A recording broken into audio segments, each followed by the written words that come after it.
कलाम मुक़द्दस में से हमारे लिए आज की तलावत सिफ़निया नबी का सहीफ़ा उसका 3 बाब 14वीं आयत से 18वीं आयत तक। ए बेटी सहून नगमा सराई कर, ए इसराइल तू ललकार।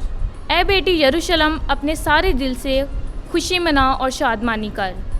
खुदावन ने तुझ पर की क़ज़ा को मनसूख कर दिया है, उसने तेरे दुश्मन को निकाल दिया है। खुदावन शाह इसराइल तेरे दरमियान है, तू फिर मुसीबत को ना देखेगी। उस रोज़ यरूशलम से कहा जाएगा कि ए सहून खौफज़दा ना हो, तेरे हाथ ढीले ना हों। खुदावन तेरा खुदा तेरे दरमियान है और कादिर है कि नजात दे। वो तेरे बाइस खुश होकर ललकारेगा, वो चुपके चुपके मोहब्बत रखेगा। वो गोया ईद के दिन तेरी खातिर शादमान होकर रक्स करेगा। जो तुझे ज़रब लगाते थे मैं उनको तुझसे दूर कर दूँगा। वो तुझ पर बोझ और बाइसे मलामत रहे थे। खुदावन के पाकलाम के पढ़े और सुने जाने पर खुदावन की ख़ास बरकत हो। खुदा का शुक्र हो, आमीन।